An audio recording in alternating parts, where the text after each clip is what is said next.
So we're riding through the Nantahala, I think. I think we're still in the Nantahala. But we're in our third state today. We've only been riding about 2 hours. And it's been like this all day, overcast. We got a little bit of spritz before we left camp, but otherwise it's been fan-freaking-tastic. A little bit of traffic. But yeah, perfect roads. As usual, North Georgia, Tennessee. We just rolled through. So we left Georgia, Helen area. We rolled up through top of the state line into North Carolina, and now we're back into Tennessee. Third state in 2 hours. But yeah, everything is fantastic up here. It's really hard to find a crappy road. Well, we took a path through a crappy road. It was beat up, but it was still curvy. But it was like, I don't know, it was probably 5 miles down this road to connect to this highway, so. Brilliant riding. Brilliant. Fantastic. And the boys are behind me somewhere, but yeah, I guess I'm the only one feeling the speed today. So we're stuck to speed limits. Close to, anyway.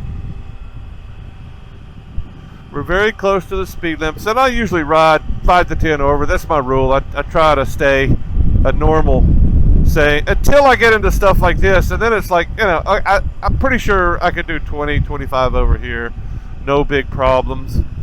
Because most of the time, you don't see a lot of law enforcement out in the middle of the forest. You see them on the fringes, on the edges of town, a few of the stretches in between the towns, as long as there's people living there, because I think that's where all the danger comes. The driveways and the intersections. Once you get into sections where there's not a lot of driveways, not a lot of intersections, just pure twisty road goodness, I have not seen a lot. You know, the exceptions are the Dragon up here. They have a lot of law enforcement up here on the weekends, because that's where all their catastrophes are. Everybody comes in, has never been on the Dragon before, and that's where they wind up in the woods or crossing yellow lines. And yeah, a lot of death and destruction on the weekends. So they put law enforcement up there to keep the really fast guys from mixing with the really slow guys. I mean, if you think about it, that's a really terrible time. I've been telling people for years, don't go up there on the weekends. Go up there during the week.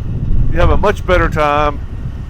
It's not going to be near as much traffic. You're not going to be disturbed by very many people doing triple digits through 25-mile-an-hour turns. So I don't know that I've ever seen that, but I've seen well into the 60s, 70s, sometimes 80s on sections of road that are 35 miles an hour. So, and it's like this, except it's on steroids. It's much tighter turns, but yeah, ups and downs and twists and turns. Hopefully we'll get these boys up on the Dragon before we leave, and maybe some other people. But yeah, if people are here on the weekends, I'm not going to the Dragon.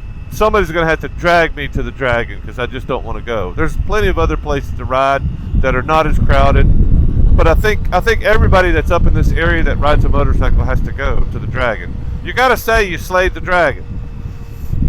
And the Dragon didn't slay you, so that's pretty important. Don't die, don't get hurt.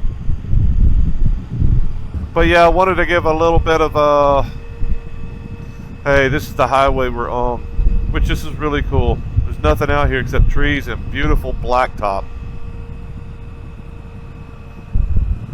I don't think this is perfect blacktop by any means, but it's fairly good. I think it's had a fresh surface on it. I just don't think they went very deep. I think it was a fresh surface, but maybe it was just a small light surface. But yeah, it's relatively smooth. There's no holes in it. There's no broken pavement. There's, you know, what's not to love?